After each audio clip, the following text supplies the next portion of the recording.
Monsoon का महीना तो बड़ी आफत मचाता है। इतनी तेज आंधी तूफान में आज भी नहीं जल रही है। बस रोटी बनने तक बारिश न हो। नदियापुर गांव के आसमान में काले काले बादल छाए हुए थे। ऐसे में 8 महीने की गर्भवती सुधा बारंबार चूल्हा जलाने का जतन कर रही थी, लेकिन तेज की आंधी तूफान चलने की वजह से चूल्हा बुझा जा रहा था। तभी बहुत जोर की बारिश शुरू हो जाती है और गांव के हर एक निवासी अपने अपने झोपड़ी में होते हैं। तभी झोपड़ी के चौखट पर से कमजोर से दुबले शरीर की सीता ने कहा, हे इंद्र भगवान को भी अभी ही बारिश की आफत लगानी थी। बेचारे किसान लोगों ने खेतों में नारियल के पौधों की रोपाई करी है। बेचारे सब के सब बारिश में भीग रहे होंगे। अरे ओ रामा, देख बारिश के साथ ओले भी बरस रहे हैं। घर चल, बारिश थम जाएगी तो आ जाएंगे रोटी पानी खाकर घर से। नहीं शंकर काका, बादल इतनी जोर जोर से गरज रहा है, लगता नहीं है कि बारिश रुकेगी। अगर खेतों में पानी भर गया तो सारी की सारी नारियल की फसल बर्बाद हो जाएगी, बड़ा नुकसान हो जाएगा। इस बार किसी भी हालत में मुझे अपने घर को पक्का करवाना है और मेरी सारी उम्मीद इस नारियल की खेती पर ही निर्भर है। आप जाओ, मैं खेतों में नाला बना कर आऊँगा, आपके भी बना दूंगा ताकि पानी पास होकर नहर में चला जाएगा।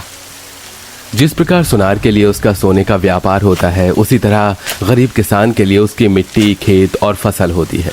रामा बारिश में भीगता कांपता हुआ अपने खेत में नाला बनाता है।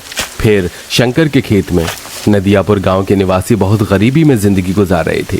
सभी के घर फूस के बने थे, लेकिन सब एक परिवार की तरह प्यार से रहते थे। बन गया नाला, अब घर चलता हूँ, सुधा चिंता कर रही होगी। तभी बहुत से पक्षी बारिश में भीगे हुए नारियल के पेड़ों पर आकर बैठ जाते हैं, जिसे एक नारियल टपक कर गिरता है, जिसे लेकर वो घर आ जाता है, जहां बारिश का पानी रोकने के लिए सुधा और 5 साल की गुंजन बर्तन लिए खड़ी थी। अरे ये क्या सुधा, पूरा घर तो जगह जगह से टपक रहा है। पिताजी, माँ बहुत देर से बर्तन लेकर खड़ी है।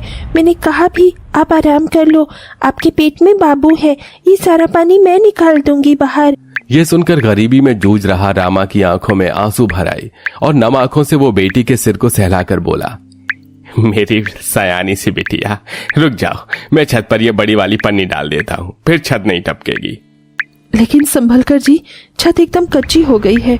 थोड़ी देर में बारिश का पानी ठहर जाता है। तभी नारियल को देखकर नन्ही गुंजन खाने की जिद से बोली, पिताजी, पिताजी आप ही नारियल मेरे लिए लाए हैं, मुझको भूख लगी है, मैं खा लूं? नहीं गुंजन बेटी, ये खेत की पहली फसल है, इसको भगवान जी को चढ़ाएंगे। बारिश में भीगते हुए रामा मंदिर में ले जाकर नारियल चढ़ा देता है, मगर वो रात नदियापुर गांव के हर एक निवासी को भूखे रहकर काटनी पड़ती है। सुबह होते ही सूरज की किरण फूटने के साथ सभी किसान अपनी गाय बैलों को लेकर खेत पर चल देते हैं, मगर अभी आसमान बरसाती काली घटाओं से घिरा पड़ा था। हे भगवान, इस सेर भर आटे में तो केवल 3 रोटी बनी है। गुंजन बिटिया, ये 1 रोटी तू खा ले और एक पिताजी के लिए बचा देना। 1 रोटी मैं सीता काकी को दे आती हूँ। सुधा सीता की झोपड़ी में आती है, जहाँ एक खाट पे सीता पड़ी हुई थी। अरे सुधा बेटी, तू कल तो बड़ी देर तक मैंने तेरी बाट जोही थी, फिर लगा कि जरूर बारिश के चलते तूने भी बनाया नहीं होगा। सारी उम्र बीत गई इस फूस के घर में रहकर और आधा पेट खाकर। ना जाने हमारे नदियापुर गांव के भाग्य कब बदलेंगे। ईश्वर ने चाहा तो बहुत जल्द बदल जाएगा काकी। इस बार तो गांव के सारे किसान तबकों ने अपने खेत में नारियल उगाए हैं, मगर क्या फायदा, उसका खून पसीना बहाकर बेचारे गरीब किसान फसल उगाते हैं और मुखिया जबरन खरीद लेता है, मेहनत का वाजिब दाम भी नहीं देता। ला तू रोटी खिला दे। ऐसे ही दिन बीत रहे थे। सभी किसानों की नारियल की खेती तैयार हो जाती है। सबके पेड़ में बड़े बड़े नारियल उगते हैं। तभी मुखिया मूछें मड़ोड़ता हुआ आता है। अरे क्या बात है, इस बार तो खूब अच्छे नारियल हुए हैं तुम्हारे खेत में, इन्हें लेके मेरी हवेली पर आ जाना और दाम ले जाना। तभी बूढ़े रामदीन ने कहा, नहीं मुखिया जी, इस बार हम अपने नारियल शहर के बाजारों में बेचेंगे, आपको नहीं बेचेंगे। हाँ मुखिया जी, आपको अपनी फसल बेचकर हमें कोई मुनाफा नहीं होता और अपने परिवार के लिए हमको पक्के घर बनाने हैं। ये सुनकर मुखिया खेत में से खिसियाकर चला जाता है। अरे ओ शाम्भा, जी मालिक। आज बांध कर सारा पानी इनके खेतों में छोड़ देना। मैंने इनके नारियल के खेतों का नाश नहीं मारा तो मूछें मुड़वा लूंगा। सभी किसान अपने अपने फसल की पहली उपज का नारियल भगवान को चढ़ाते हैं।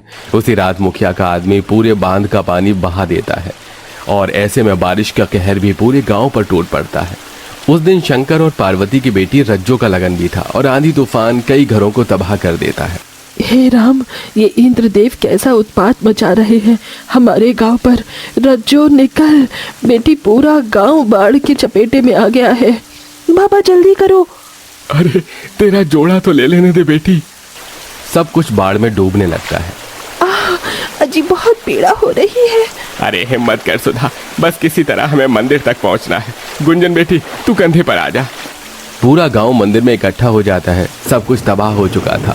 माल जाल भी बारिश में बह रहे थे। कई दिन बगैर खाए पिए बीत जाता है लेकिन बारिश बंद नहीं होती। हे भगवान, हे इंद्र भगवान, दया करो। अरे कुछ नहीं बचा, घर बार से लेकर खेत खलियान सब नष्ट हो गया।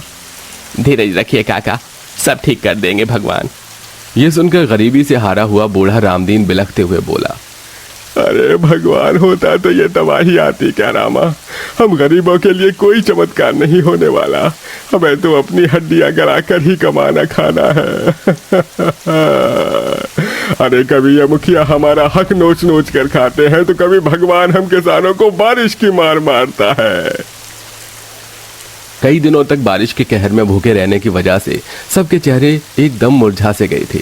तभी भूख से तड़पते हुए गुंजन ने कहा, पिताजी, मुझे बहुत जोरों की भूख लगी है, खाना चाहिए।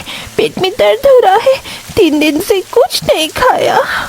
डबडबाई आंखों से रामा ने कहा, बेटिया सबर कर, क्योंकि अभी अन्न का एक दाना भी नहीं बचा हमारे पास। पूरा गांव तबाह हो चुका है। धीरे धीरे करके सबकी आशा टूट रही थी। कई दिन इसी तरह बीत जाते हैं मानो भगवान नदियापुर गांव के निवासी की परीक्षा ले रहे थे। सब हाथ जोड़े आंसू बहा बहा कर बारिश के थमने की विनती कर रहे थे। तभी एक सप्ताह के बाद बारिश थमने लगती है और पानी का तापमान घटने लगता है। लेकिन पूरा का पूरा गांव तहस नहस हो चुका था। सब हिम्मत हार जाते हैं। अरे सब मिट्टी हो गया। रामा देख, हमारे घर ढह गए। एक एक सामान जोड़ा था वो भी नहीं बचा। हे भगवान, क्यों हम गरीबों पर बारिश करके बिजली गिराता है। बोलता क्यों नहीं तू अब। भगवान कोई तो चमत्कार कर दे। सब रामा को खूब कोसते हैं क्योंकि इतने के बाद भी वो अपने विश्वास को नहीं छोड़ता। तभी 2 पक्षी को एक नारियल के अंदर बैठा हुआ देखता है जिससे उसे घर बनाने का ख्याल सूझता है।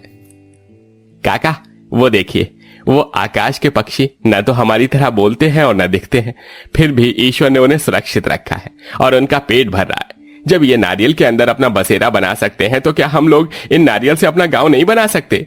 ईश्वर ने हमें रास्ता दिखाया है। लेकिन भला नारियल का घर कैसे बना सकते हैं? वो तो टिकेगा ही नहीं। काश की कोई जादुई नारियल की नगरी बन जाती जहां हम गरीब गांव वाले चैन सुकून से रह पाते। दुख के मन से जैसे ही गांव के निवासी ने यह कहा, तभी सभी नारियल के पेड़ जैसे सूरज की सुनहरी किरणों जैसे चमक उठे और देखते ही देखते एक तेजोमय रोशनी प्रकाशमान होने के साथ साथ सब कुछ जादुई नारियल का गांव में बदल गया। जहां बड़े बड़े नारियल के घर, पेड़, सड़कें, मोटर गाड़ी सब था। जादुई नारियल का गांव एक अनोखा गांव था। हे विधाता, ये क्या चमत्कार है। यहाँ तो नारियल का घर है, कहीं मुझ बुढ़िया की आंखें तो नहीं चौंधी आ गई। तभी एक भविष्यवाणी हुई, आज से ये जादुई नारियल का गांव तुम सबका है। ये तुम्हारे परिश्रम का फल है। सबने अपने अपने लिए जादुई नारियल वाले घर को चुन लिया और भीतर आकर देखा। अरे वाह बाबा, ये नारियल वाला घर तो कितना सुंदर है।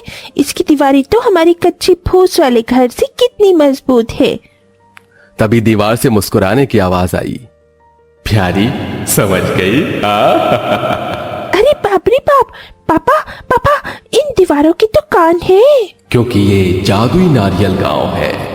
अंत में गांव वाले खुश होकर अपने अपने लिए खाना मांगते हैं और कई दिन बारिश के कहर में जीने के बाद पेट भरकर सब खाना खाते हैं और जादुई नारियल गांव में खुशहाली भरी जिंदगी जीते हैं।